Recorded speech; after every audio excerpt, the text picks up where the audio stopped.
morning, everybody. Welcome back to PSGL. George Morgan here, your commentator, alongside me, TK, who is going to be rounding off the season with me. Down the inside, absolutely possible scene. This is for the win between these two. I'm on the edge of my seat. He needs to get it done now. Blakely will dive to the inside. We were robust. We got our elbows out. Ronar takes the lead. Because here comes Alfie Butcher. Can't really complain with that one. It's not going to be easy. The pressure is on, of course. Yana Watmere is your champion.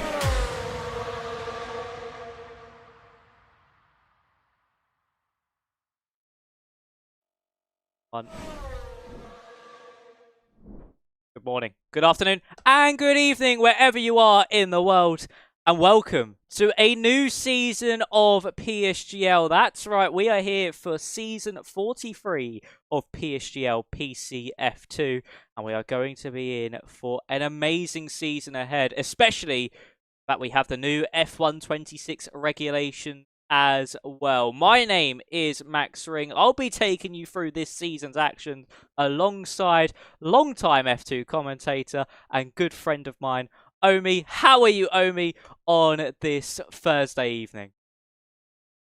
Well, first of all, Max, welcome along. It's going to be a very, very great ride, and I'm looking forward to another incredible season. I'm doing well because it is PSGL race day. Bit of arguments about who was going to host, which is why we were slightly late on air, so apologies about that. But yes, a brand new era we are entering for PSGL. Lots of stuff behind the scenes. You might see just above me the Driveline Media logo, which is who we're also going to be working with this season. But on circuit, of course, it's a new era as well. Just in general, we might still be on the same game, but it's a new regulation of car, and it marks something completely different, and also just a new style of racing as well. From all the social races, we have seen that battery is so important, and that can heavily dictate how your race is going to go. So, lots to look forward to as we take a trip into the unknown. Yeah, we certainly do indeed. Of course, if you have tuned into those social races, they have been a blast, and the racing looks a lot better than what we've seen from a few seasons past. But it does also mean that strategies are going to be thrown into the air, and also that drivers are coming into these competitive sessions around some of these circuits where they haven't really done any practice or any races before, and it is going to be a big adjustment, a big challenge. And the drivers, of course, Omi, we saw quick on last year's title, but of course before the DLC in the F125 ground effects cars, may not be as quick in the F126 cars, a bit more nimble, a lot easier to rotate that rear end round, a lot more oversteer, and it's just completely different handling characteristics 25 cars, so we could see some surprises maybe make themselves center stage for the season to come. It's honestly very weird because we're still on the same game, but of course, with a DLC, it's a completely different formula of racing. It's quite literally as if, let's say, Formula 3 was added. You'd expect something completely different. It's something that is very much going to be challenging and completely irrelevant as to what happened on the last game cycle. So yeah, you expect the same drivers to be somewhere around the level, but don't be surprised if an F2 driver has gone to F3. F3 drivers who are maybe running highly, a lot of them have got promoted, so it wasn't quite the case for them, but you know, you can easily see some drivers drop down, drop up, and different pace levels. Some drivers who were specifically strong with some things may not be as strong because, of course, there is a lot of drivers who aren't quite fans of the battery and therefore haven't done much preparation to try and get used to it. So there is that element to it as well. So looking forward to seeing how this is going to go.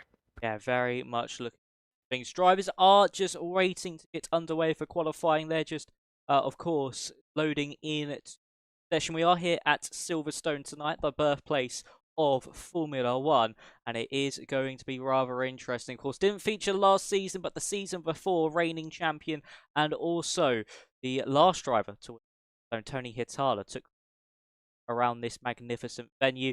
But talking about drivers and who's in the tier, let's show you the placements for the season ahead. So for full-time drivers, it is, of course, reigning champion Tony Hitala, Sergio Sobrino, Cameron Dowds, Conrad Bohm, Judah Preskin, Larry Torquay, Gabriel Quintino, Alves, Elia Tomasetto, Tom Roberts, Alejandro Guerrero, Tamas Kokini, Jensen Rosen, Alex Santana, Ave Gabadi, Victor Vidler, Casper Flack, Lorenz Patton, Zach Styler, Dirk Vermont, Liam Stevens, Florian Van Selter round out those full-time drivers, and reserve drivers is Piotr Stachulek, Rishan Jacobs, Andre Molnar, and Stephen Vasso.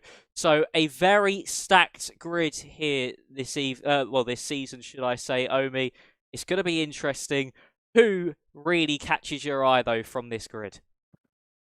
Well, I've commentated on some of these names now for quite a long time.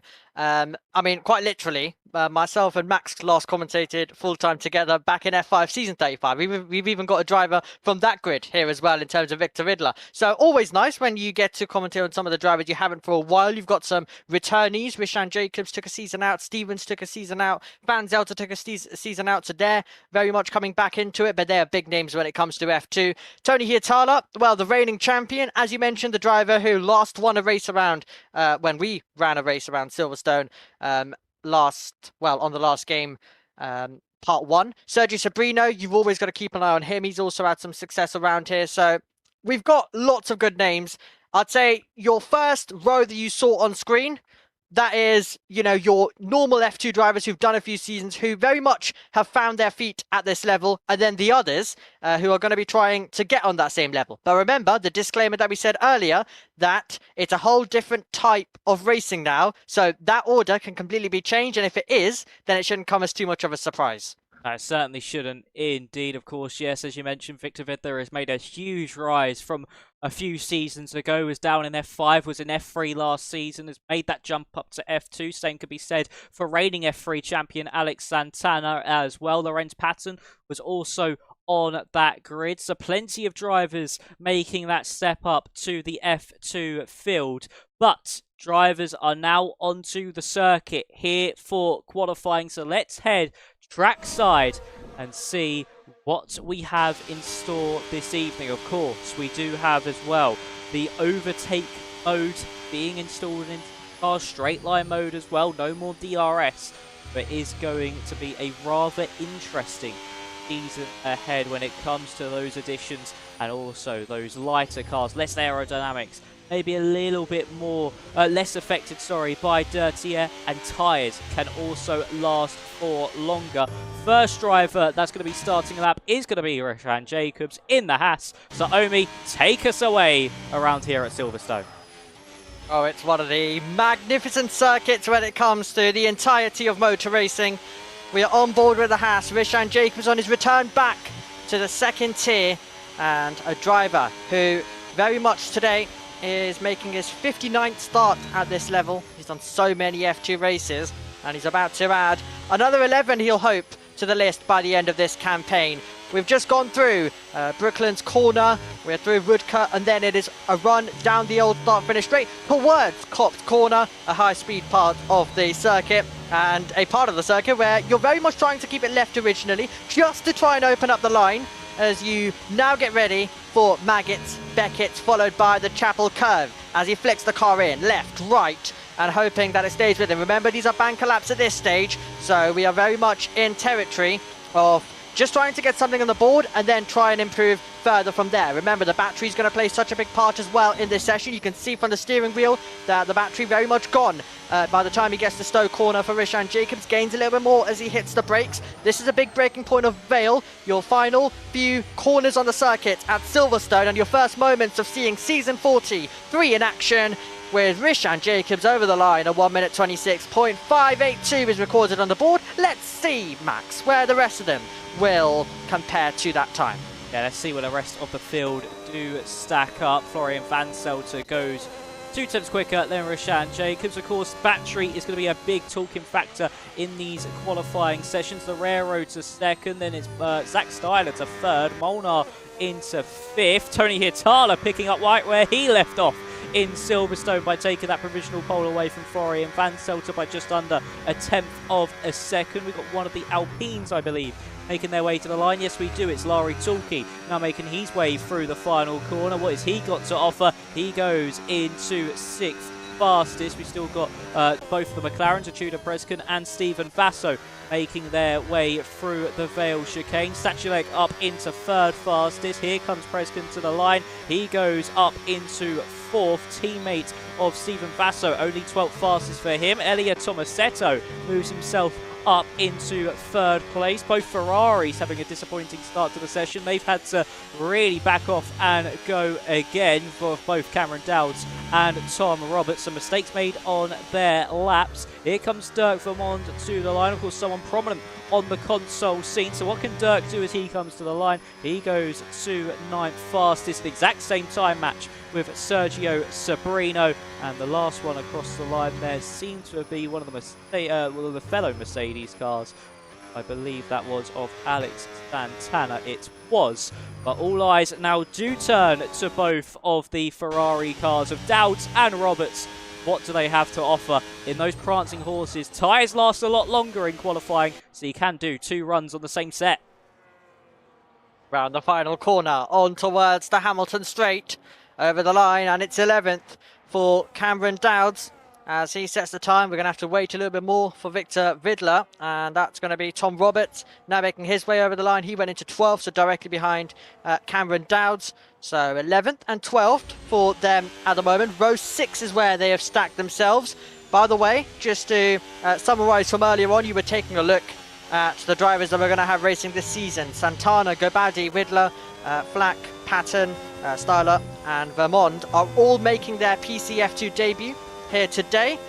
So they have not had any running. Of course, some drivers, you know, have to, well, some drivers run very early. Remember, PCF2 has been running since season 29, so some drivers can run early and then take some time away and then have to fight back. We don't have any of that with the new crop of F3 drivers that we've had come through. So they're all making their debut. We'll keep you up to date as to how they get on, and we'll keep you up to date with how their stats progress as the season goes on. But Max, you commentated on lots of these drivers as they made their way up through F3 last season, and it is quite a talented bunch, which I'm really looking forward to seeing how they get on now in F2. Yeah, we saw a great title battle last season with, of course, Victor Vidler and Alex Santana. They were teammates at Williams at the time in that one, and they're free. Abe Gabadi as well. He was also one of the drivers in contention. He missed out a few races, unfortunately, due to personal reasons, but he was right there till the very end. He's certainly a driver to keep your eye on. Would have probably won that title if it wasn't for those issues, but he is in 11th fast. It's a very close grid so far. Of course, Itala is just below that 1 minute 26.3 mark. He's on a 2:99, but you can just see from Hitala all the way down to Tamash Kokeni, less than 0.4 of a second separate 21 cars. It is so fine margins in the banker laps. So what is it going to be like by the time we finish this session? As you can see as well, from Elia Tomasetto all the way down to Dirk, it's less than 1/10 of a second. Even down to Abe Gabali, it's less than 1/10 of a second, separating 5th down to 11th. So it is fine margins that make up tiers like this, and it's the difference between starting on the front row of the grid by finding half a tenth. You may start on the front row, or you might start all the way down in P10, P11. It is so close. These drivers are so evenly matched, and that's what makes tiers like this so enjoyable to watch. Yeah, some of the finest margins that you'll see, because quite literally, I mean, season 40 was the Angelo Di Hortensio show. 7 poles in a row. I don't think we have to say anything about that season. But season 41, season 42, great qualifyings, very close by the end of sessions, always unpredictable. I mean, last season was basically the show off. Well, if you're at the front in the championship, you're going to have a terrible qualifying the next round. And that meant that it was wide open, and we added some great names to the Pole Sitter Club. And, well, Florian Fanzelt is the driver that we are watching as it stands at the moment. And he is someone who has had 11 starts previously, 12 starts today when it comes to this level of racing at F2. Hasn't been on pole, hasn't had a top 5 yet. So he's going to be looking to try and change that this season, and he's going to have some good opportunities coming his way with some of the prior experience. I did see in the F3 chat he was earlier on saying well, he's not really enjoying the battery too much, so he's not really been doing too much practicing. But he's running in fourth, so it's looking nicely for him at the moment as he still continues to improve out there on Silverstone circuit.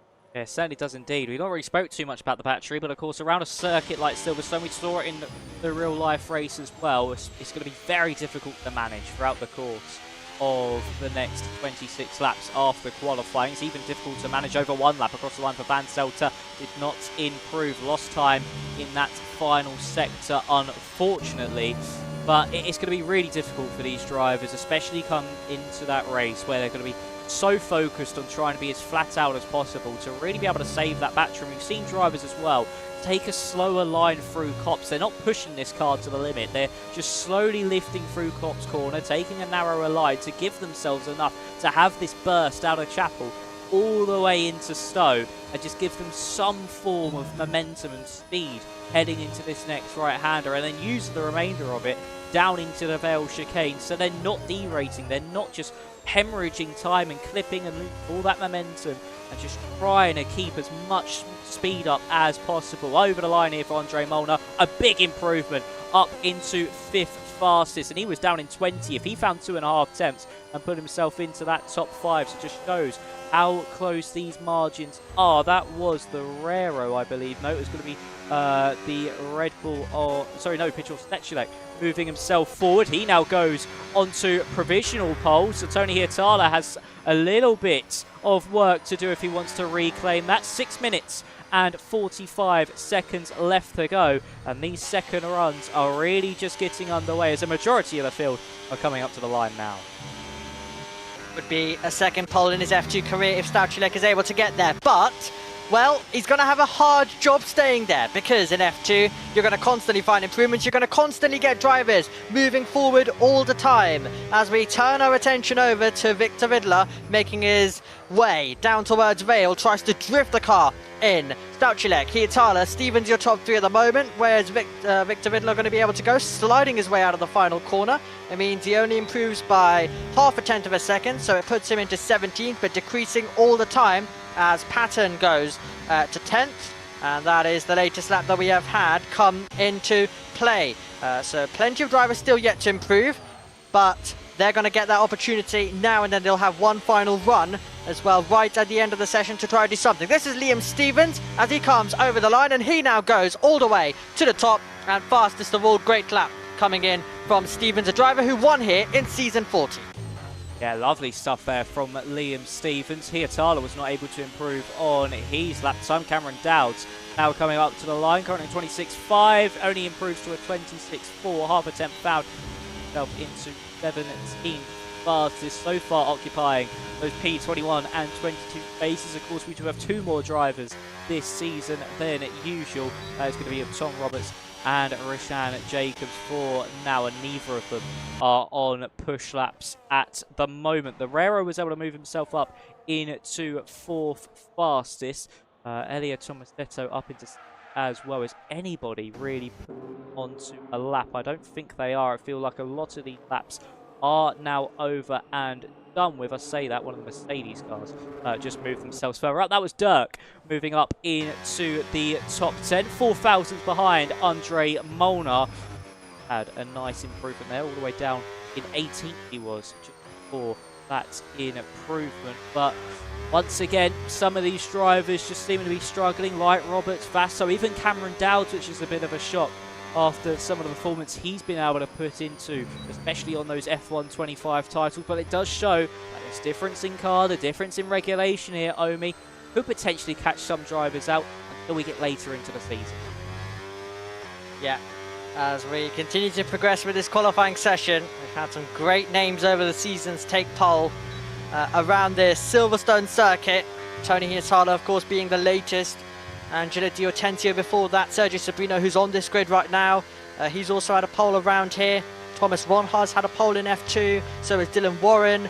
And then you also just got a surprise out of nowhere all those seasons ago. In season 32 it was, when Valentin Thivard went all the way to the top. Now, he had retired, I think, in 9 out of the 11 races, but he was able to find himself onto pole position when it came to that qualifying. So Silverstone, well, in PCF2 history, it has been a venue where drivers have been able to get out a lap out of basically thin air. And let's see how any of these drivers will attempt that. Of course, they're going to be hoping very much to convert those qualifyings into some very good results. But let's see what's going to happen. 3 minutes left until we are going to crown our opening pole sitter of the season. Remember, there's a point available for pole position as well, so get your name to the top, and you've already got one, and we are in PSGL where basically it comes down to margins, and this is the one I always love to bring up. Luke Smith, his winning margin in season 30, single point. There you go.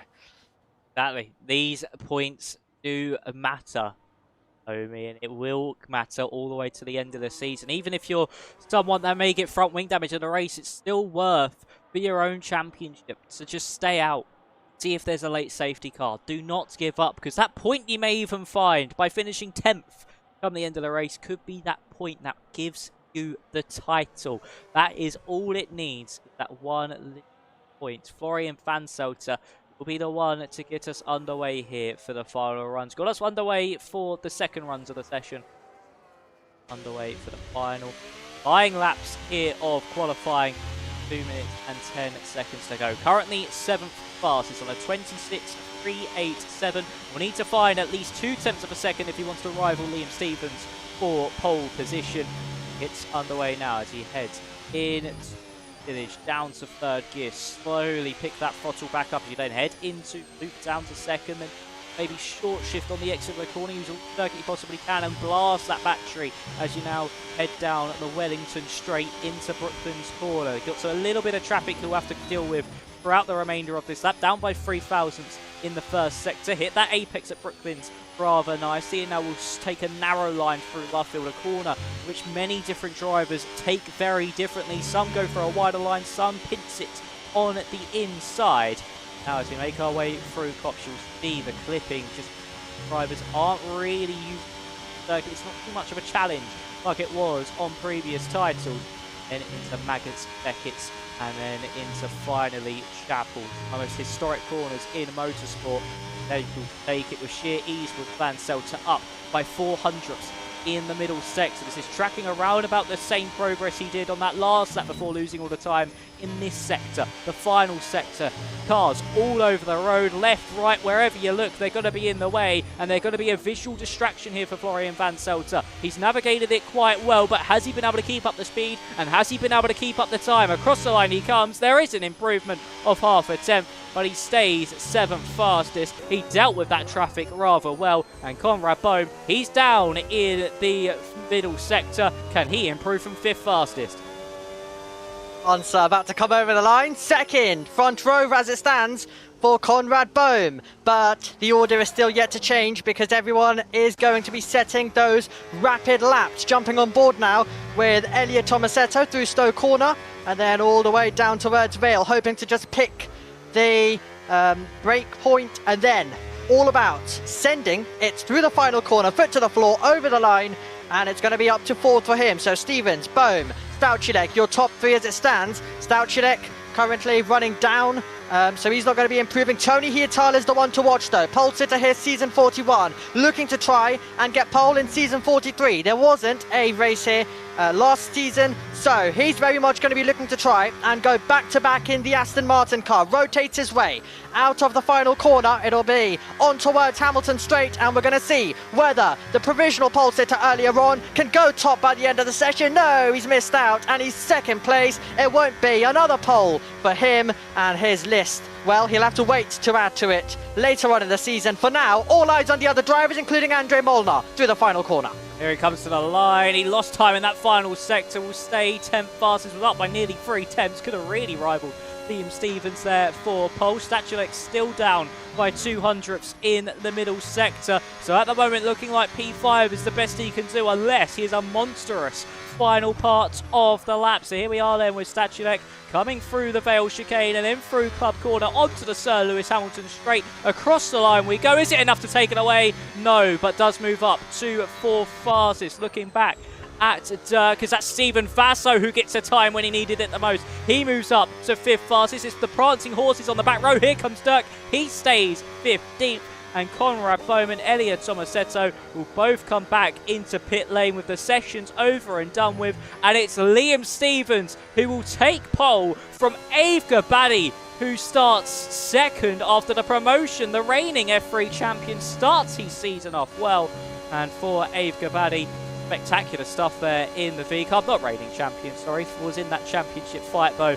And he has started his campaign off well after the promotion. Tony Hietala, he'll be disappointed here, Omi, not to go back-to-back in pole positions here at Silverstone. But still, third place for the Aston Martin is strong, but disastrous qualifying for Dowds and Roberts. The Prancing Horses start on the back row. Not what they wanted, but Liam Stevens, 4-timer winner, 10 times a podium sitter, 70 race starts, never a pole. The 71st is what is going to get rid of that stat. Congratulations, Liam Stevens. He's had so many races now where he's been waiting for something like that, and it has finally come his way. Had a season out of F2 in season 42, back with it now in season 43, and he will fire his way all the way towards the top step in qualifying, our 70th pole sitter in F2, and a driver who's, well, very much ran strongly around here is going to be looking to try and grab another victory. Yes, certainly is indeed. And here is your grid for this evening's race. It's Stevens who takes pole by 400ths over Ave Gabadi, then Hietala, Stachulek, Vasso, Bohm, Tomasetto, Lorero, Santana, the reigning F3 champ, starts in 9th. Then it's Tulki who rounds up the top 10. It's Rushan Jacobs, Fanselter, Sabrino, Molnar, Dirk, Victor Vidler, Patton, Styler, Kokeni, Preskin, and then the two Ferraris of Dowds and Roberts on the back row of the grid. Drivers will be disappointed with that one. Kokeni, he's fast around here at Silverstone. Preskin will also be a little bit disappointed with that. Of course, the two Ferrari drivers as well. I think Victor Vidler will be a bit disappointed. He was very strong in F3 qualifying last season. Not really able to make anything of this first qualifying of the season. But with these regulations as well, Omi, it's not like the F125 cars where they're heavy, it's difficult to overtake, there's a lot of dirty air. You can certainly make your way through the field. So you can't rule out anyone. If they set their car up nicely for the race, they could come from anywhere and still pick up this race victory. Yep, absolutely. It is just the way things are going to work. Looking forward to this then. What a F2 race it promises to be as we just get going for another chapter of F2, PCF2 and PSGL, which has been ongoing since season 29. And we're now set to enter a brand new era, and let's see what we're going to get come with it. You've got the reigning champion on the grid. You've got lots of drivers from F3 that have made their way up. You've got a few drivers who were previously in F2. They've returned. So you've got basically everyone now coming to this one arena to try and do battle. And it's going to be, honestly, wide open this season. And there's so many big names all trying to make this season their own. And who will get the championship by the end of the campaign? We're about 11 rounds away from finding out. But let's get one round in the books. Let's try and get a step closer to figuring out, well, what type of racing we get and who is looking good to start off this season. Yes, certainly it will be what is on everybody's minds. Expecting a hard medium, medium hard strategy really be the strategies at play. Of course, you don't want to spend too much time in this pit lane. It is the longest on the calendar, and it takes quite a while to get through, going so slow down that main straight, but you do cut off that final corner. But we are now getting underway. It's 5 red lights. It's Stevens and Gabadi on the front row of the grid. And PSGL Season 43 is underway here in F2. It's a good start from Liam Stevens, who leads us away nicely as Hietala's already on the offensive against Ave Gabadi. It's going to be side-by-side into Village. Who's going to come out on top here? It's medium tyres for the top 3, as we see now. Heading into the left-hander of the loop, it's going to be Gabadi, who's going to get the better exit, you would think, being on that wider line, able to get that foot down a little bit sooner. But Hietala will drive alongside as they now head down the hanger straight on this opening lap. Stevens is going to be looking in his mirror clear as to see if anybody still makes a lunge out of these two, as they still run side by side now through Brooklands and now into Luffield. The Aston Martin going to try to do everything he can to take second place instantly. Sabrino has been caught in an accident of his own. He's dropped down throughout the field, and Gabadi and Hietala will still run up into Cop's corner now. They're going to be side by side. Gabadi, does he come out on top at long last? But Hietala will try the up and under. Can he get the up and under? He certainly has the opportunity, but doesn't have the overspeed to do so. So Gabadi, after that great battling, is able to hold on to the position. Great defensive driving there. Andre Mulder and Dirk going side by side now through Maggots, Beckett's and Chapel. It's a good move there from Dirk to move his way past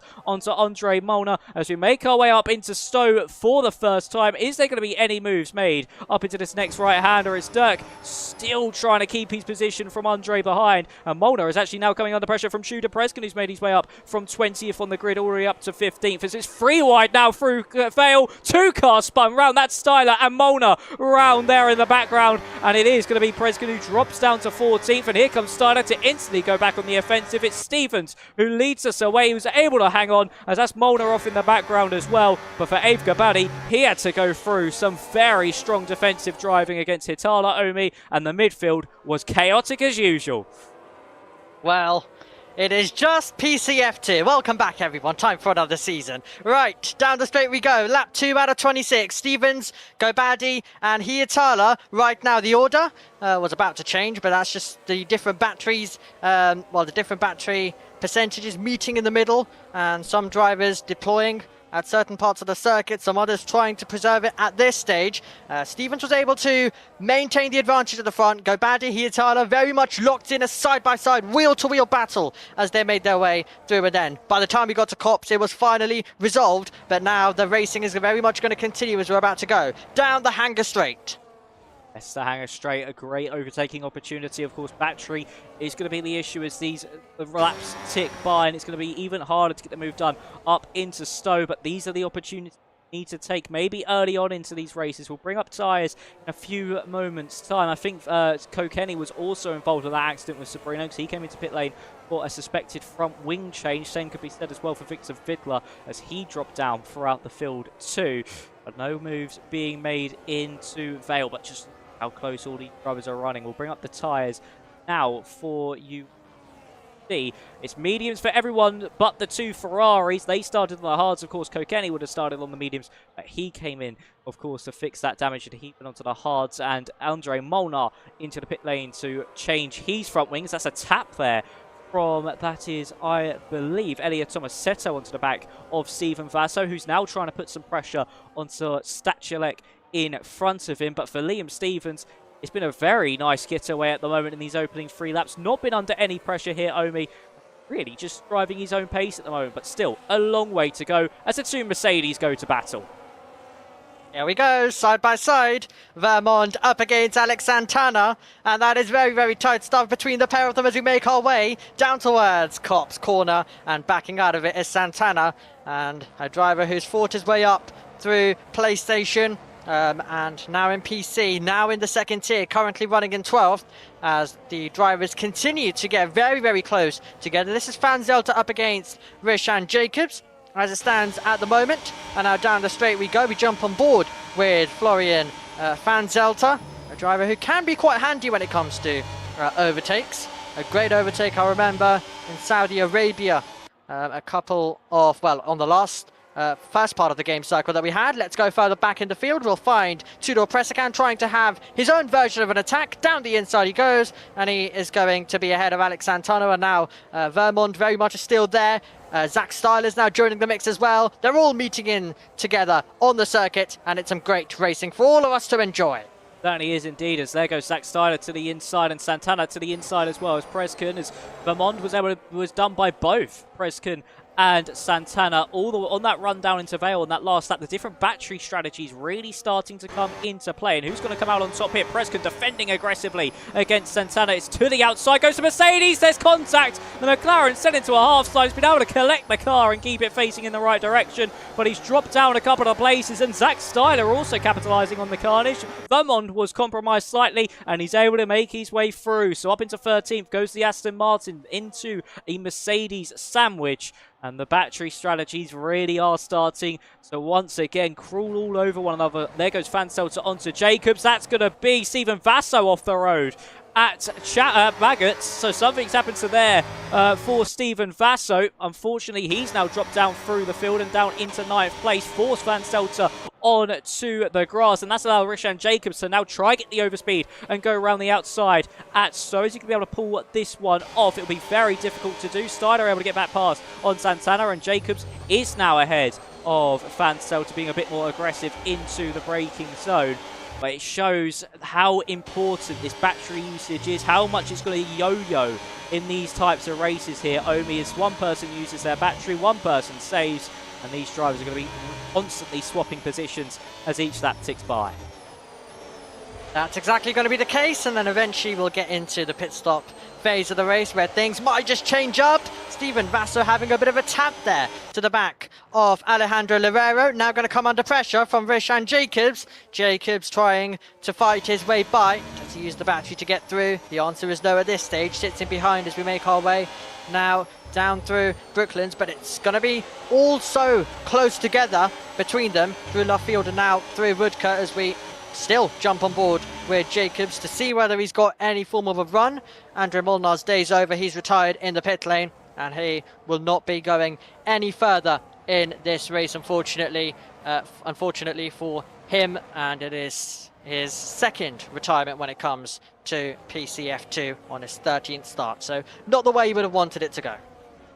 The way he would go at all, and really disappointing to see there for Andre Molnar, our first retirement of the season, and he'll be looking to come back a lot stronger over the coming weeks. Not the way his championship would have wanted to start, but still plenty of time to go for his championship charge to kick off. As we still look here at Rishan Jacobs behind Stephen Vasso. Fanselter's dropped a second, so he'll no longer have that overtake mode, that boot extra energy at his advantage, and it's already being put to pay as there goes not only Styler, but also Vermont to get through, heading through the first couple of corners, and now here comes Alex Santana too, so 3 cars in the span of 3 corners able to get past the Cadillac, and also Tudor Prescott round the outside. Fanselter a sitting duck here as Vermont has gone round the outside of Zach Styler. We're still here with Fanselter against both Dowds and Roberts. The Ferraris muscling their way past on the Cadillac, and the 2 Mercedes have muscled their way through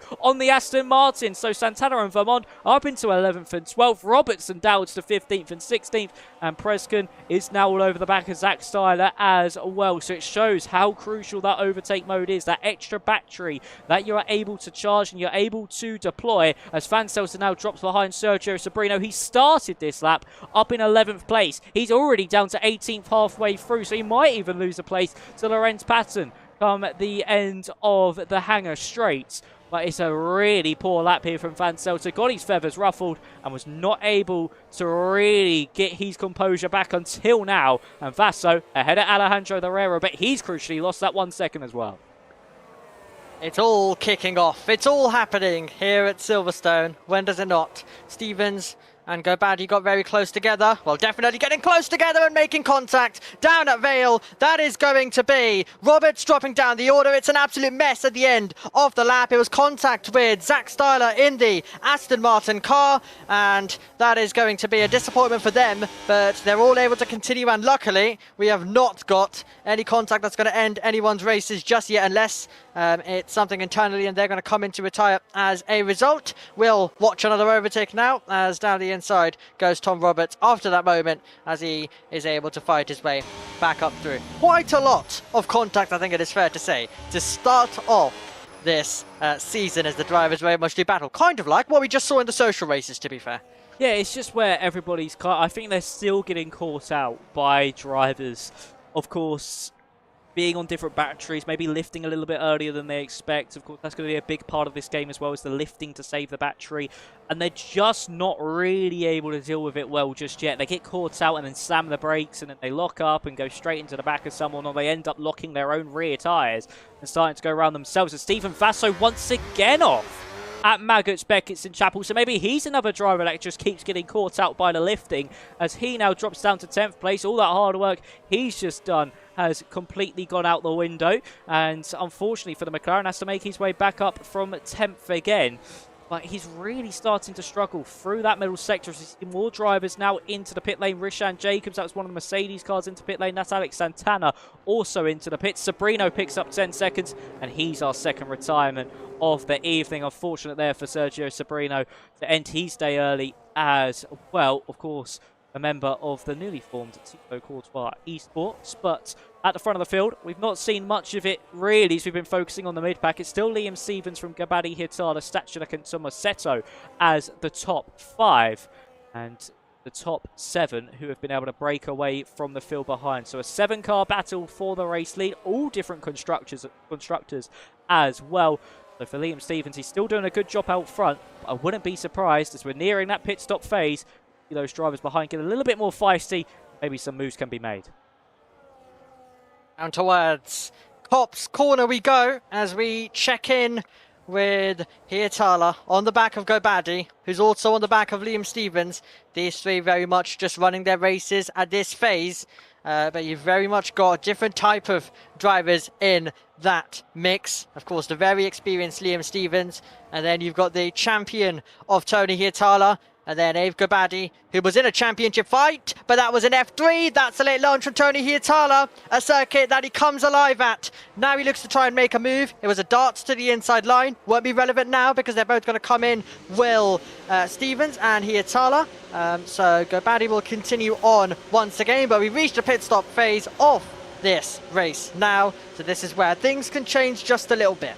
Yeah, things can now get very, very spicy indeed. It's Stevens, Stachulak, Hietala, and also that is going to be Conrad Bohm into the pit lane as well. So that is at least 4 of that top 6 in pit lane. The only ones to stay out were Tomasetto and Ave Gabadi. Laurie Tilke as well in that top 7 train also stayed out. So they've stayed out for an extra lap, but the undercut is very, very powerful around a circuit like Silverstone, especially with the traction zones we do have at the likes of Luffield and Brooklands. We need a little bit of power, and also out of the loop as well. You need that grip, you need that traction.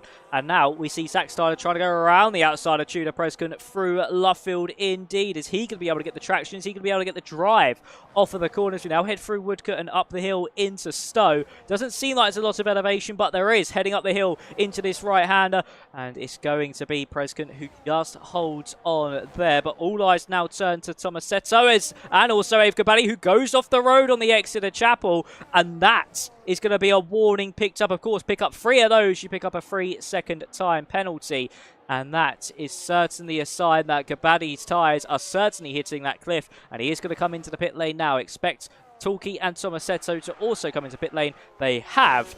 And for Liam Stevens, he's got a feisty Tony Hietala behind him as Van Selter gets out of the way of that front-running traffic. And it certainly seems like Gabadi might fall to the back of this train now. Definitely could. Well, when we saw Tony Hietala go for that desperate move, that was him trying to, you know, just get ahead in the pit stop cycle, because he thought that they were all going to come in at once, which is why he went for that desperate move down at Stowe. Well, to, I'm sure, his surprise, to our surprise, Ave Gabadi went on, and they've decided to go on and do another lap, a long lap around Silverstone, and it just means that you've got so much time to get those tyres up to temperature, then go on the attack. And remember, Ave Gabadi will come out, but we'll still have to go through that phase as well. It's side by side right now between them and Conrad Bohm. Bohm will try and fight their way by with the warmer tyres now at this stage. They're up to temperature. However, Ave Gabadi will have quite a lot of battery to now utilise fresh off coming from the pit lane, and he's going to try and immediately go on the attack, pulls to the outside line, looking to try and fight his way by. His tyres will be coming up to temperature all the time, and definitely if he's sailing the long way round inside line through Luffield, and now we're going to find himself moving past, and he's going to go and chase the drivers in front.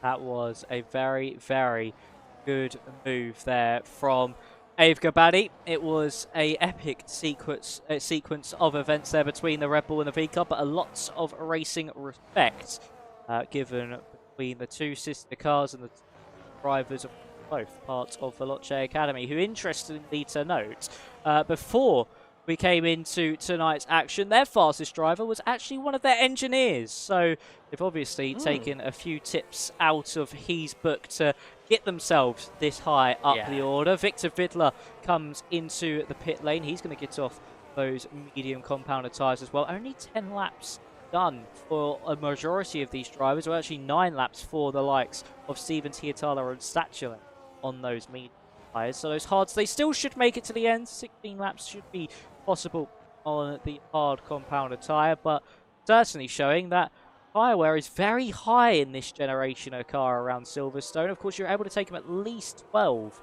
on the F125 cars, so a little bit softer, it seems, these tyres on this era of cars, and it's going to make things a little bit more interesting heading into the later stages of this race. Lap 11 out of 26. We have seen the pit stop phase for most of the field, bar the top 4 Scarlet Ferraris. Well, very much having a day to forget at this stage. With, I mean, their qualifying performances, they kind of fought their way up a little bit in the race due to all of the chaos and due to how everyone was close together, but still running at the back end of that tail as we head through Maggots, Beckett and then Chapel with Evgo Badi. Such an impressive driver when it came to F3 last season, as Max was telling you about. A driver who was able to contend for the title, wasn't quite able to win it and get the job done, but in order to get promoted from F3 to F2, all you've got to do is just make sure that you're somewhere near the top of the championship. Usually if you're a championship contender, you'll end up getting promoted. Now that'd be the case specifically if we stayed on the same game. We have, but we had a DLC, so then he had to perform once again when it came to the time trials. He did that, and he's got himself a seat in F2 now. Just into the pit lane, you saw a few moments ago Dirk Vermond, and he'll exit and make his way back out onto the circuit shortly. Yes, he certainly shall. Disappointing race for Dirk so far, and he's going to go out well behind this trainer cars, which now goes all the way down to Alex Santana. So 4th down to, oh, actually no, Basso, sorry, it goes down to, so down to 13th place. So total of 9 cars in this train at the moment, and it shows that the undercut has worked for some. They've been able to reconnect with those drivers a little bit faster, and that were around about 2 to 3 seconds clear. Brought those 2 trains back together. Victor Vidler further back, able to get past on to Tamas Kokeni, who of course came in on the opening lap to change his front wing. He is on 10-lap-old hards. Patton came in rather early as well, so a lot of these drivers might still have to make another stop, the likes of Kokeni and Patton at the very least. Maybe those drivers like Jacobs and Santana too, who are on 4-lap-old hard compound tyres. But the real test here, the real guinea pigs in this race as the Rero comes in, are these 2 Ferraris of Dowds and Roberts. How long can they make their hard tyres last? How long will they elect to stay out for as well? Will they come in at the earliest sign of asking, or try and stay out for as long as possible and gamble for a safety car? And this will be a big, big factor on if we're going to see another stop from the likes of Stevens, Hietala, Statulek and co., or if the one stop is certainly the one to be on, as Preskin sets the fastest lap of the race, while also in that lap getting a move done on Zach Styler. Half race distance we have reached, and yeah, some good movements taking place out there on the circuit. You're taking a look at the battle for the net race lead, which will soon become the overall lead as well later on. These will be the drivers all fighting their way through till the end, and what a great battle it promises to be.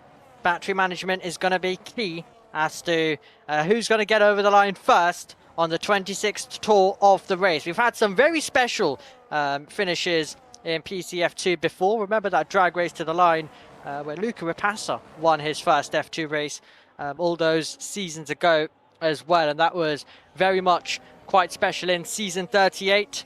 And then there's always quite a lot of action and drama. Season 29, when Samuel Bean won it, to the latest one, Season 41, Tony Hietala. Silverstone's always been such a big part. It of course is on most calendars, only 3 PSGL calendars. Once since we've had PCF2 have not had the Silverstone circuit, but most do, and it always does deliver. So let's see how we're going to add, what we're going to add specifically to that list here today. We've already had some dramatic moments, and let's focus now on the second half of the race, where very much it's expected to get just a little bit more juicy. Yeah, certainly is indeed. Of course, we're in that slower phase of the race where drivers just build themselves back into a rhythm, get ready and prepare for a final few lap charge where they then attack the cars in front of them, try and make their way up through the field in crunch time, which is the remaining 5 laps of the Grand Prix. Zach Styler unfortunately did actually disconnect from the session. He's now joined back. Alejandro Herrera was running in a decent. Of course, everybody came in, I believe, round about 8th place.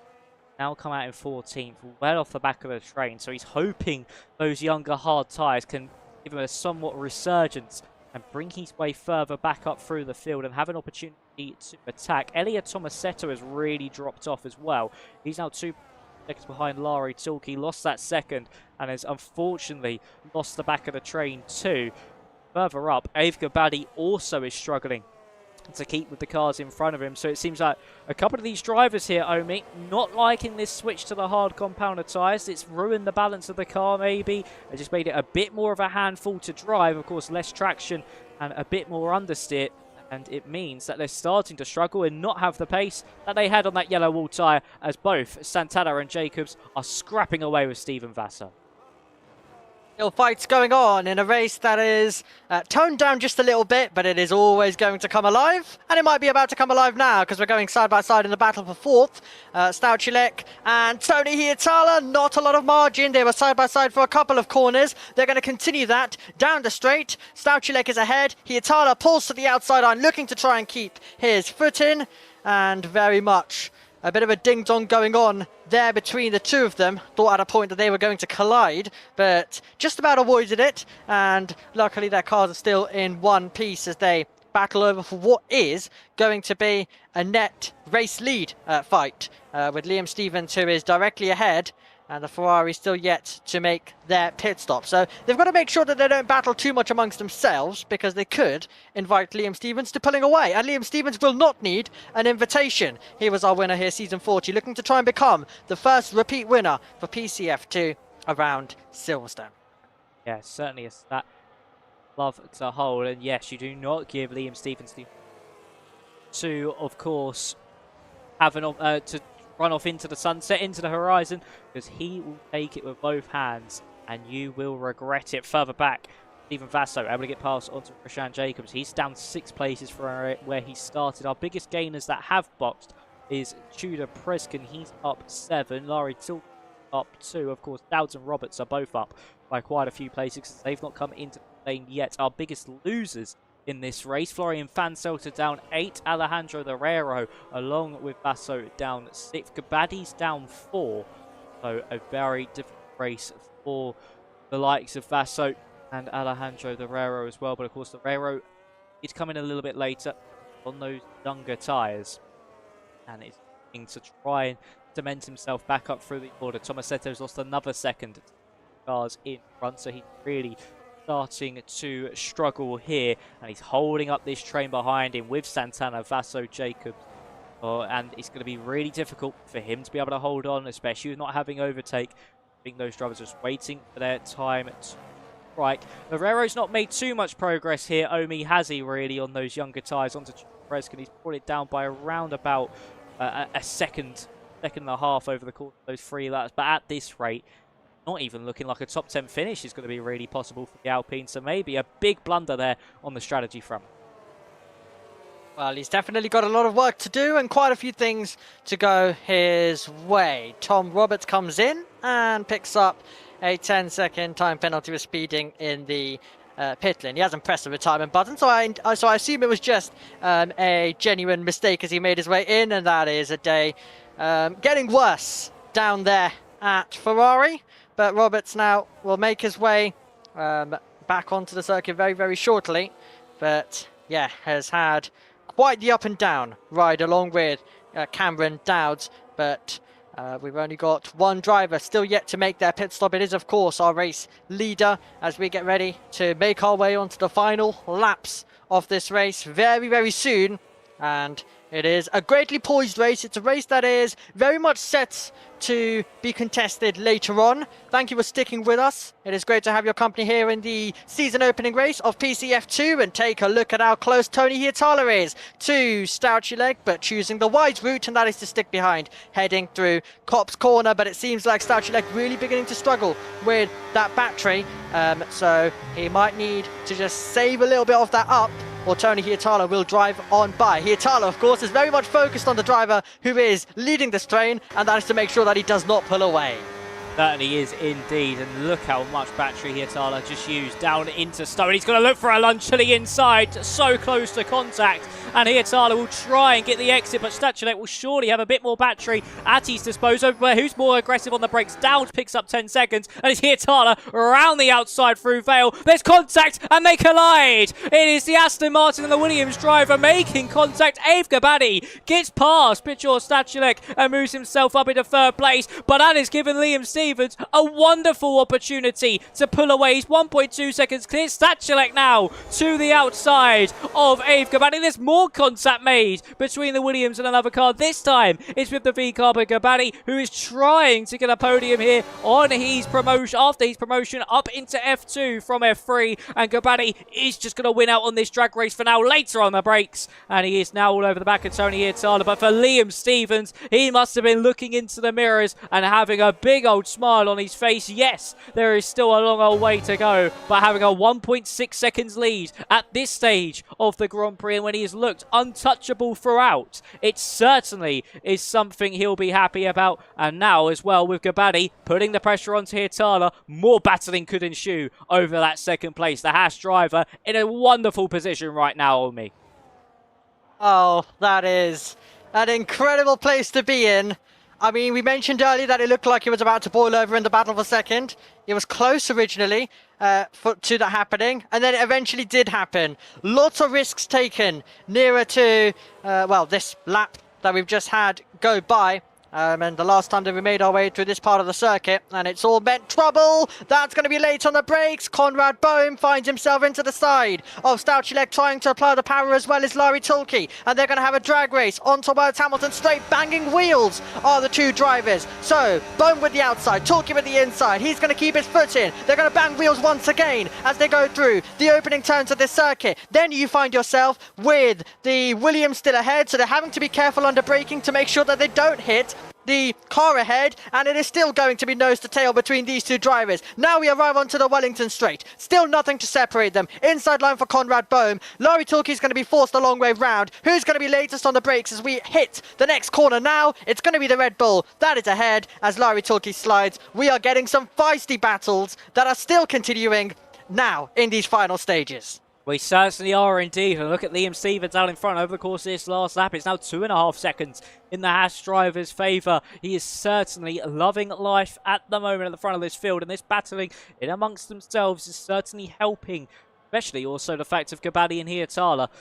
Just allowing them to have a little bit of a buffer, at least half attempt. So if they have a poor exit, they're not instantly under attack. And here comes Laurie Tulke once again onto Conrad Bohm down the hanger straight. He wants to come for seconds, and he now wants to try another opportunity. Bohm lifts off early. That was nearly an airplane crash between the Red Bull and the Alpine, but great reactions there from Tulke to just make sure he didn't go back into the back of the Red Bull. And we make our way now through Vale.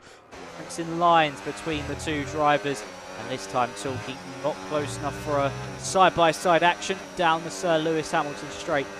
Now just slot behind and try another attack in a few moments' time, and maybe put Bohm under some pressure to lose out on that 1 second. Is actually just in front of him. That's Florian Vanselt, who's come out on the road at the worst time possible, and that's impeded Conrad Bohm ever so slightly. But he got out of the way quickly, got out of the way nicely, and luckily for Bohm, he's still within a second. Is inside that 1 second, as you mentioned, on board currently with Laurie Tulke. We're going to have to look further back because Vasso has just got past Santana as well. So that's a scrap that is currently ongoing. So some great side-by-side further back. Easy movement to this stage. So Vasso is able to drive on by. Nothing Santana could do to fight back on that occasion. As we now head down through Pot's corner. It is 2.2 seconds. And Liam Stevens We gave the warning about what could happen had they continued scrapping in that way, and eventually it did end up happening, and it means that their chances of victory have gone at this stage. We have had some late twists in the past. We had a late safety car here in Season 40, and that very much changed up things right in the final stages. Not saying that it could happen again, but there is always the possibility that something could come out of thin air, so this spawn is very much not over, and we are watching PCF2, where usually we can get some type of chaos out of thin air, so let's see what we're going to get. But for now, we enter lap 21 out of 26. Stevens ticking off the laps at this stage. Hietala is going to be involved in a wheel-to-wheel battle with Gobadi, Seechuk. Conrad Bohm's dropped off a second, but there will be other contenders also possibly joining in the mix as well. Certainly will be indeed, and of course, yeah, as you mentioned, Omi, anything can happen. It is F2, of course, and it is motorsport as well. They're even on lap 26, not know what's going to happen. It may look like an easy win at that stage for Liam Stevens, but anything is possible as Elia Tomasetto gets overtaken there by Alex Santana. Vasso was also able to get past on the Audi, so that he's now into 7th place. Santana up into 8th. Setto down to 9th, and Rishan Jacobs in at 10th. The Rero is only now just caught onto the back of Tudor Preskin. He's got this strategy all wrong, and it has not gone the way for the Alpine driver the way he would have wanted. Zach Steiner able to get past on Victor Vidler as they now make their way up into Copse Corner. And Aston Martin will hold on there as the Rero is able to get past onto Tudor Preskin up into 12th place. Point still out, maybe a bit too far out of the question, but it could still be possible. But at the moment, for Alejandro, the Rero is just looking at a race of what could have been, and the Alpine has unfortunately got the numbers wrong a little bit. Not worked out. Hasn't worked out one bit, but they will try and salvage something as much as they can. So if they can get past Dirk Vermond, the gap's 5.2 seconds ahead. Realistically, you'll need some contact, which doesn't seem like a thing that's too far away heading into these final few laps, because the risk level very much is going to be taken by some of these drivers, possibly in a few moments' time, as we check in with Elia Tomasetto, having his mirrors full of Rishan Jacobs at the moment on towards the Wellington straight now. So if there is a battery difference, then they'll very much go on the attack. It appeared like Elia Tomasetto there closing in actually on Alex Santana. So an interesting group of drivers here doing battle for 7th, and it could get very tasty. Lerero finally makes the maneuver on Vermont, and I will be hoping that there's some chaos ahead so he can grab the final point that is available for being inside the top 10.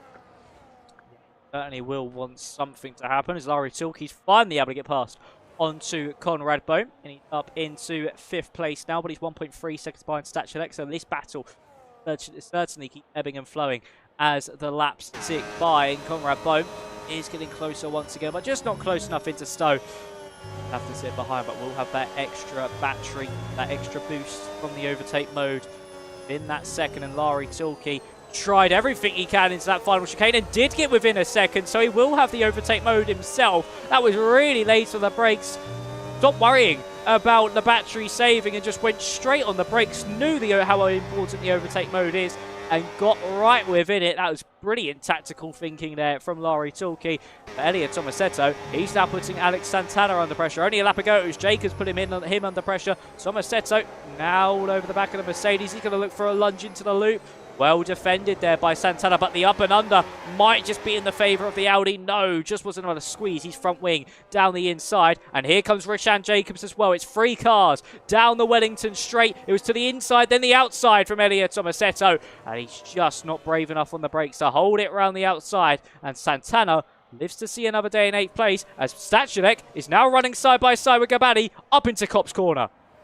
Oh, it's very close. Neither want to give an inch. Gobadi the long way round. Seechuk isn't able to stay there. And Gobadi's going for another move, possibly. Had to back out of it as we made our way into Maggots, Beckett, and then Chappell. But it's Tony Hietala who is leading this train, the battle over 2nd place. And it's all going on here at Silverstone. We may not have a fight for the win, but it is not to say that we're not going to have anything else go on, because these drivers are going to be very much pouncing at any opportunities that they can to grab some extra points. And you know, when you are at this level of racing, you always just want to try and impress as much as possible. Always try and make any maneuvers that are on the table. Sometimes they're not on the table and the drivers will still go for it, but that's, I guess, a thing of developing, and they're very much going to be looking to try and continue to do that in their F2 career, as Elliot Tomasetto backing out of it, Alex Santana ahead, and Rishan Jacobs is in 8th, chasing down Stephen Vassar, so that battle of 7 could be about to resume. 3 laps to go. Yeah, 3 more racing laps, and I think Rishan Jacobs there got past both Santana and also Tomasetto into the Vale chicane, so it was really opportunistic there with a lunge to the inside, or maybe just on the battery. Out nicely in favour. Back to the front of the field though. Stevens is now 2.7 seconds clear. I do not see that being chased down, and he really has been just undeniable all race long. It's not really been under any pressure from the cars behind when it's been in that race lead, and Tamas Kokeni sets the fastest lap of the race in the Cadillac, so they at least get the fastest lap at the end of this one, but of course no fastest lap point. Now as we make our way through the middle sector, through Maggots, Beckett's and Chapel, Stevens looking for the full haul. Who is going to get that second place? Going to see the battery at work as we make our way up into Stowe. Once again, just behind one another. Follow the leader through Stowe. Now expecting here, Omi, this to be about the final lap. They're just saving that battery for a charge on lap 26. Or are they potentially going to, potentially going to go for a move on the penultimate lap? Maybe catch Gabadi napping.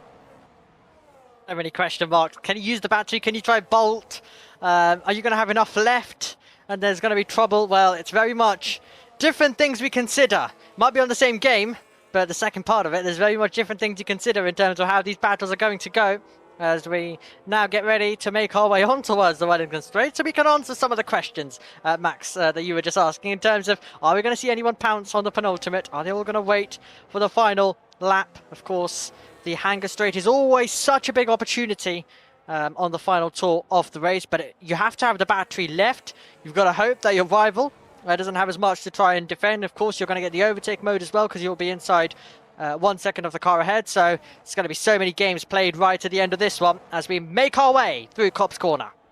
Yep, lovely stuff there through Copse. You can see just in front here on Gabadi is Tony Hietala, so it is free for P2. Tilke is a second behind. If there's some contact, he may be an outside threat for a podium. Let's see what happens. We now head down the Hangar Straight and in to Stowe. Is Gabadi going to look for the move into this next right-hander, or is he just going to sit behind? He is sitting behind once again. Hietala runs wide low, and that might give Gabadi an opportunity into Vale.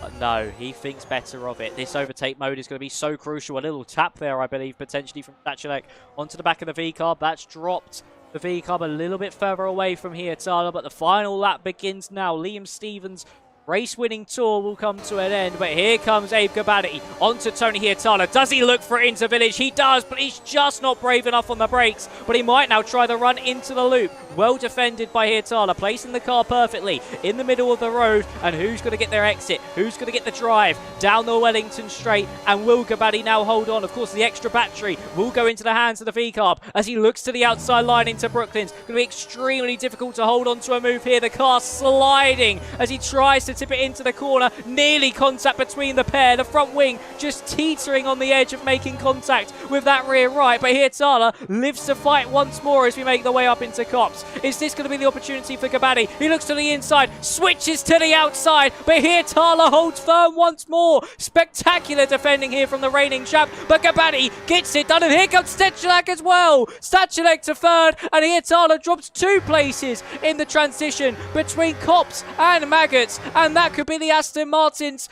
podium chance is gone, as Gabadi will try everything he can to break the slipstream, hold on to the position. Seechuk's getting closer. He's going to look to the outside line. Hietala still in play, of course, but it is going to be Gabadi who runs wide out of the corner. Seechuk with one last chance into the Vale chicane. He's brave. He's bold on the brakes. To the outside he goes, but it's not enough. And at the front of the field, Liam Stevens will come across the line to win here in Silverstone. It was never in doubt for Stevens. It's a full hauler, points pole position to race victory. It's Gabadi who comes across the line in second. Stachelic rounds off the podium, and Tony Hietala, who is doing everything he could to hold on to that second place on the rostrum, unfortunately falls short in the end, and it's going to be fourth place for him. But a frantic final lap. Take a bow, Stachelic and Gabadi, for those moves onto Tony Hietala, and for Liam Stephens as well. A spectacular drive from pole, was never in doubt, never had any pressure on his shoulders,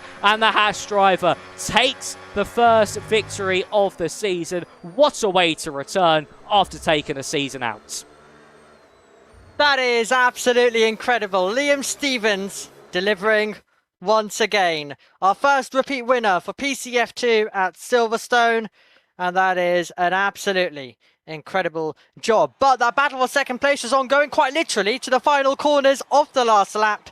And we mentioned we may have not had a fight for you for the lead. We were always going to bring you something, though, somewhere else in the order. And it was very much game on in the battle for second place. And it's a race that goes the way, however, of Liam Stephens. That certainly does indeed. The front row of the grid stay P1 and 2 come the end of the race. It's Liam Stephens who takes the first race victory of the season and converted it from pole. So that means he has 17 points coming out of tonight. Then it's Abe Gabadi in second. Third for Stachelic, who did a very strong drive and a brilliant opportunistic move, onto Tony Hietala to take that third place away. Saw Gabadi go for it and knew that was his prime opportunity to get on the rostrum.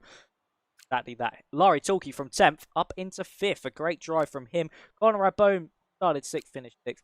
Basso, Jacobs, Santana and Tomasetto round out the top 10. Lorero, certainly a story of what could have been. He finished in 11th, then Dirk Vermont, Judah Prescott, Zach Styler, Victor Vidler, Cameron Dowds and Tom Roberts. They had a miserable day. Same could be said for Lorenz Patton, Tamas Kokeny and Florian Van Seltzer, the two Cadillacs, having to make 2 stops apiece. It was very, very disappointing for them. And then for Sabrino and Molnar, unfortunately, their races never really picked up, and Molnar, after that collision on the first lap, out of contention, and the same could be said for Sergio Sabrino. But back, of course, exactly who you want to see, me and Omi in the commentary box. But Omi, what a way to start the season! What a way to introduce ourselves in these new regs for season 43. Certainly looks like it's going to be shaping up for a brilliant season ahead. I mean, when you come into a race and a reserve driver ends up winning, you know, it always looks like you're going to be in for some campaign as well. So Liam Stephens, he might be a reserve. We already know his talent, and we've seen it many times as well before. And that is a great performance by him, as we mentioned at the time, and able to give him a 5th victory when it comes to F2, an 11th podium. So he is very much going to be adding to those stats, which is absolutely great to see. And as I mentioned, the first repeat winner here at Silverstone as well. Won here in season 40 in a race which had a late change up with the safety car. Won a race equally with a race that was very much going his way.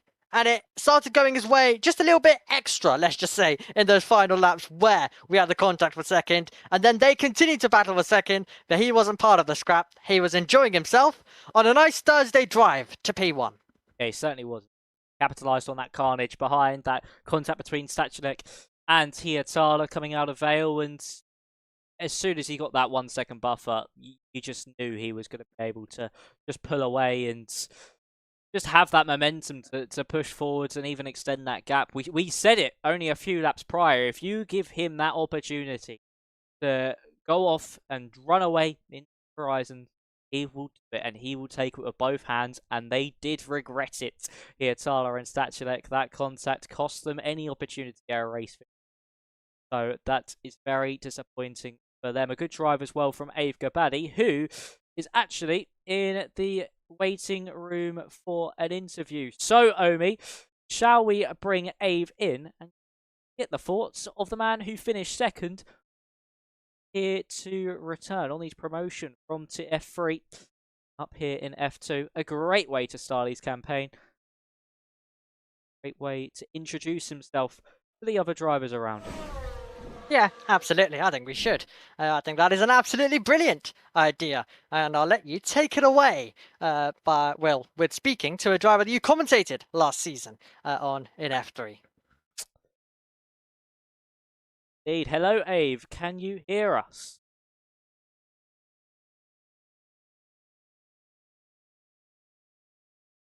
There. Hello, yep. There we go. Well, first of all, you're not able to escape me in the commentary box from F3. I'm back here in F2, and just talk us through that race. Congratulations on the second place. What a way to kick off your campaign in the higher tier. Yeah, thanks a lot, Max. It's a pleasure to be here. Glad to hear you again. And yeah, first time in F2, first podium. I guess I'll take that for sure, all day, every day. Very strong race from yourself, of course. Was qualified second, finished second. Yeah, just talk us through, of course, that qualifying session as well. Of course, as you mentioned, first time here in F2. Was there any pre-qualifying nerves being in the higher tier, or was it, your job? You just to get it done. To be honest, I think it's always the same. There's always those nerves, but I think, I was confident with my pace. So when you're confident, you're not really that much worried as you usually are. But yeah, it was good. The conditions in quali were a bit not what I was used to. So every lap by lap, I was just learning and getting used to it. And at the end, I got pretty used to it, I would say. I lost a bit of time, but still, P2 I'll take that. And the race was way more chaotic. It was, as expected, always in Silverstone, there's chaos, but with F2, everyone is just so close to each other pace-wise. So I knew that the only way that I had a chance was to either be on my A game to pass Liam, because Liam was really fast in the race space, or do a different strategy, which I think it paid off. But yeah, a bit of chaos with Piotr and Tony, but it was, I would say, it was a good battle with both of them. It was really nice. Yeah, certainly a battle. Touch on that a little later, but of course, in qualifying and the race itself, of course, regulations, F120 cars. How difficult is it to keep the battery and be extremely fast on this game? Of course, qualifying a lot different. You've actually got to lift a little bit through a couple of these corners. Was that a big issue, of course, around a battery dependent circuit like Silverstone here to really keep that battery level high? Yeah, for sure. I think battery is one of, or if not the hardest thing to manage in this game. But it's the same for everyone. So it's not that the cars are different. Everyone has the same thing. Really, we really practice a lot with the team. Thanks a lot to Veloce and everyone there. We're all really working together really hard. And yeah, I think I delivered when it mattered the most. So I hope I can do this more often. And at least the first race nerves are gone. Now it's just focusing more for hopefully the championship, but it's a lot to ask. And it's the first round of the season. Anything can happen, but I will keep my head down for sure. Especially last season, well, in the face of adversity. Kept your head down when the championship fight all the way to end. But talking about your championship aspiration, of course, for the season to come, of course, it's your first season here in F2. Are you expecting to be in the championship battle, or is your main goal just to find your feet, get maybe even a race win? Well, that's the goal, of course, to win the championship and especially winning races. But with with the summer holidays coming, I think it's going to be a bit tricky managing the schedule and everything else. But I'm confident that I at least can perform better. I learn every day, especially as you mentioned, F3 was quite a challenge because there's some circumstances that I just couldn't control, which led to me not to race. But hopefully they will happen less or won't for this season. Talking about the last few laps of the race as well, of course, but you're behind Tony for what seemed agonisingly time after that contact between himself and Seechuk was the whole game plan just sit until the final lap, hit that overtake mode, and then just try and breeze past him. I mean, it's every lap we were changing tactics and everything. It's just that whenever I had the chance to overtake, I did it. So it's not that we knew what would happen. I saw Tony struggle though, so I knew I just had to play it safe, not lose at least the podium. And it was a clean, harsh fight, but yeah, Piotr at the back didn't really help. He was pushing in the braking zones a lot, and even I think hit me once or twice, but it's all good. Robbing is racing. Yeah, indeed. And of course, one last one from myself, Ave, before we go and enjoy that second place. Next, China. Circuit. What are you confident around a circuit like China? It's another, I would say, battery dependent circuit, especially down that long back straight. Are you confident around there, or have you not really touched it yet? To be honest, no. I didn't have much time. But I mean, we have a week now to practice for it, or at least hopefully I can practice starting from tomorrow or whenever. But I don't know. We'll see whenever I have time. But China's definitely, I don't know what's the word. A bit of a challenge track. Let's say. I don't want to say something else. It's very battery dependent. Let's just see how it goes. Honestly, I have no expectations or no predictions right now. That's a nice way to put it. It's one of those tracks where you never know.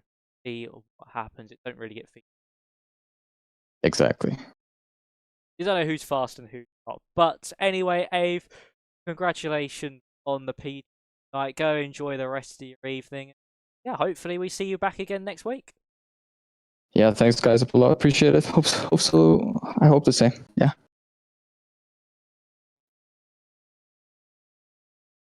Well, that is Ave Gabadi. We're not going to get, I believe, any other drivers in an in. So, not shown it yet. Let's have a look at the calendar for the remainder of the season. As I mentioned, we are off to Shanghai next week. Trip to China before round 3 is at Belgium. Have a break week from the 6th. We return on the 13th. For our first trip to the Madrid, we head to Madrid for round 4. Then it's Austria, Imola, Vegas, Mexico, Brazil, Bahrain, and Texas end off this. Just like we've seen on previous titles in the first season, Omi, it is a 3-race burst and then break week before we do all the remaining races all the way to the end. But is there any standout races for you that are kind of ones that you want to see and what catch your eye? I think there's lots of locations for chaos, is all I'm going to say. I think if you look at just circuits as a whole, and we're visiting classics like Spa, Brazil, it's going to be a lot of fun. You'll add some great circuits as well, like Texas. So we've got quite a lot of different type of venues. Of course, with how they're going to work with the battery, I guess we're going to have to wait and see. Of course, there's been a lot of other league racing that have gone on around some of these circuits, and yeah, it's just usually quite chaotic. So that's probably what we're going to get, but we're going to have to wait and see what our own addition to all of that is going to be, because we've got a very fascinating grid, a very competitive grid, and they're all set and ready to do battle. Yes, they certainly are indeed. Of course, the season finale is at Texas. Hopefully, with the championship finale going all the way down to the Lone Star State at the circuit of the Americas. But, Omi, that is where we are going to wrap up the first round of the season. Is there any last words from you before we head off? Well, I think, most of all, you've got to be back with us in a week's time when we do it all over again around Shanghai. You've heard there might be, some battery implications. So it's very much going to be battery deployment. So a lot of 3 wide, 4 wide, possibly a bit more contact and a bit of chaos here and there.